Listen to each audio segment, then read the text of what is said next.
So this is the Optimus 4X HD. It's LG's main quad-core device, basically of 2012, featured at MWC. It's already won an award for Best Hardware Device of MWC 2012. So 4 features behind this handset. It's a massive 4.7-inch True HD IPS panel, able to deliver true color reproduction, real clarity, and great power consumption. So there's some features that we've actually added on top of obviously kind of like the ICS or ice cream sandwich interface. And one of the key things is obviously kind of like how you unlock the handset. So I'll just go through that. It adds a nice little graphical UI touch to it. So as I said, obviously it's got a 4.7-inch True HD IPS display. So it's 720 resolution by 1280. On the side, obviously you've got your volume rocker, and you've got an interesting kind of like pyramid detailing here, wedged between 2 metal frame. On the back cover, you've got a really nice soft leather-like feel with LG in silver, kind of like premiumly kind of like bolded on the back cover, and an interesting kind of like silver decal around the 8-megapixel camera. Internally, you'll actually get an 16 gig internal, obviously maximizable up to a 64 gigs via micro SD. So let's go into some of the features. Actually, what we've done in terms of kind of like our ICS overlay, it's been extremely light. Why? It's really because obviously we want to make sure that we're able to actually deliver timely updates obviously for this particular handset, obviously for the audience that is actually going to be aimed at. So you'll have typical features obviously, so like being able to add applications to the folder, but one of the key things that we've been able to do is to actually turn a 1x1 app into a 3x4 or 4x3, however you actually want to align it, and I could actually reduce it down. We do the same thing actually for a calendar application. So if we go into that, put a calendar 1x1 app on the display. Oops, sorry. Yeah, I get these little arrows on the side, and I can actually expand that as I see it fit, basically to almost create a widget on display. There's some other subtle features that we've actually added on ICS. So obviously in the notification bar, you can actually edit obviously which notifications you actually have resting in that area. So I can change, I can add or remove. Just can add brightness, whether I want data enabled, and that will actually be seen there. Go back, and it's actually all made available in the display. The other thing is basically even from here I can actually do a long press, and that will actually take me to the exact area obviously of the setting to actually initiate. So obviously if it's Wi-Fi and I'm actually looking for other Wi-Fi networks, what will normally happen is obviously I'll get a list of obviously kind of like all my Wi-Fi hotspots kind of like made available to me after I've actually checked the tick box. So yeah, and as I said, the ICS overlay is pretty light. Yeah. So that's the handset, obviously in terms of its obviously kind of like core features. Can you wait to tell how many cores are running at once? There is. So what we've done basically, we've added a really unique feature, really for MWC, but we're trying to actually get it actually as embedded basically on the full retail version. And I'll show you how that works at the moment. So I can actually go into settings, and I go to developer options, and I go to show CPU usage. What you'll find in the top left hand corner, it will show you obviously how many cores are running. Bearing in mind this has actually got the new AP30 NVIDIA 4+1 core chipset. It's a 1.5 quad core chipset, and with the +1 referring to the 5th companion core for low power operations. So at the moment, obviously, as I'm just on the idle screen, it's really just the kind of like the 5th companion core running pretty much the applications on the handset. However, obviously, if I go into any videos, if I go into any kind of like games, keep a notice of obviously kind of like that meter on the left-hand side that will show you obviously how those cores are functioning. Right, so I'm going to go into a game.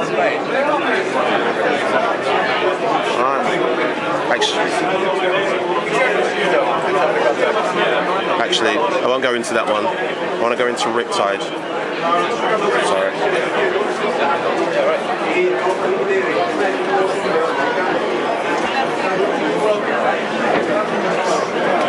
And the reason why I wanted to go into Riptide, because not only do I want to show obviously kind of like the console style quality that you'll actually see on this in terms of how you're playing this game, but also obviously kind of like the high definition clarity that you'll actually see whilst doing so. Alright, so just select the game. Right, and as I said, keep an eye out for the the processor meters are on the side. So even at the moment, basically, there's only probably 2 cores basically running at the moment. Even while I'm playing quite an intensive game with really, really sharp resolution, no drop in frame rate. So this is running at roughly, it can run up to 60 frames per second.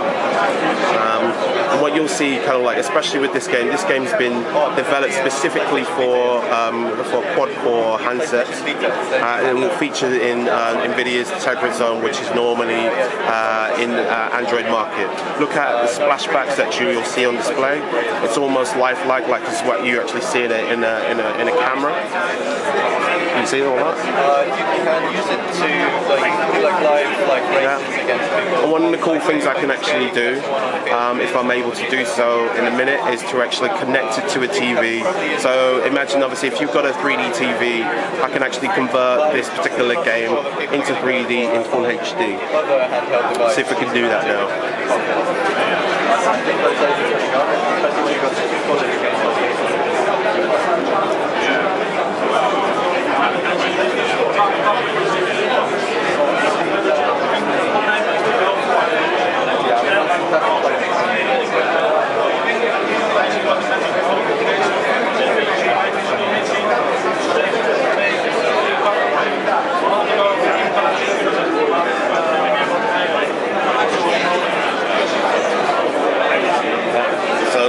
That's actually rendered in 3D. You'd have to obviously look at it actually on display. So I'm playing the game in 2D, and the game is actually rendered on the TV in full high def on 3D.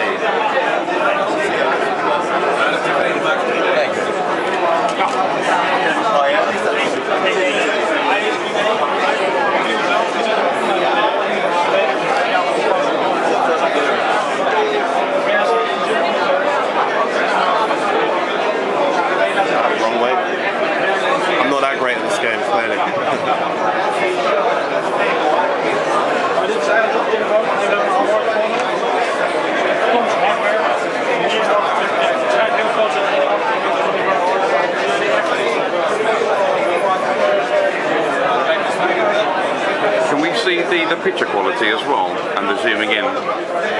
Yeah, so one of the good things obviously about having a quad-core device is obviously that can actually, stop that, is I can actually run a video.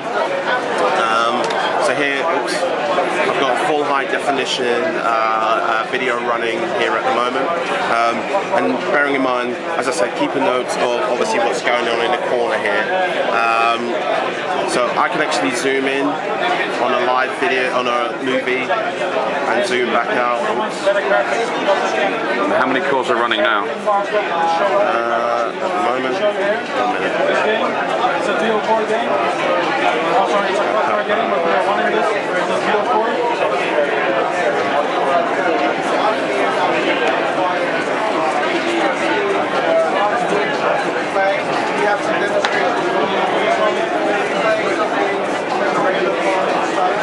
So just the companion core running in the background?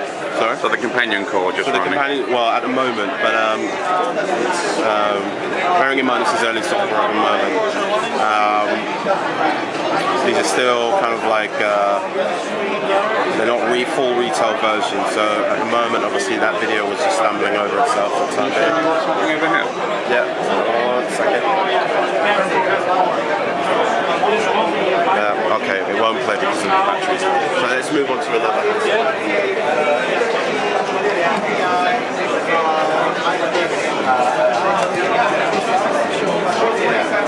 1 second. I'm just doing a bit of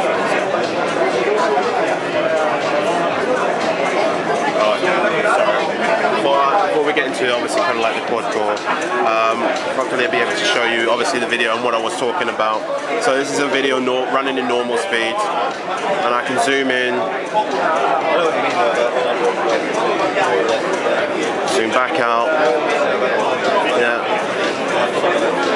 I can slow it down, and as you can see, obviously some of the cores are actually kind of like jumping from 1 to 3 to 2 and then back up.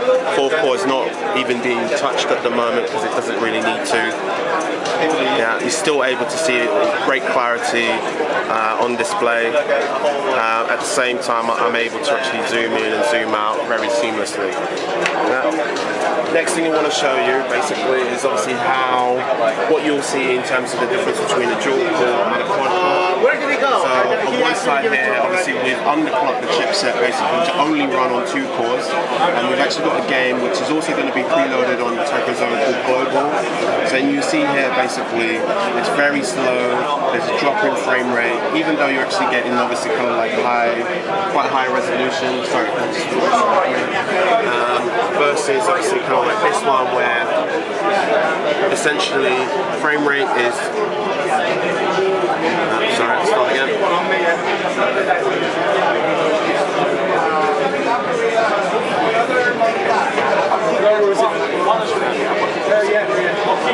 Frame rate is high. Obviously, all 4 cores are actually working.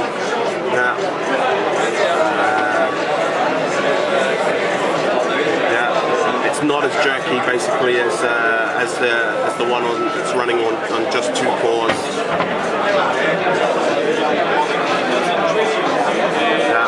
It's very smooth, very seamless. As I said, it runs at up to 60 frames per second. So that's kind of like the comparison between dual core and quad core. And the phone shoes come out? Both shoes come out at the end of June. Had a kind of like say roughly around about 30 to 35 pound price point. Okay, thank you.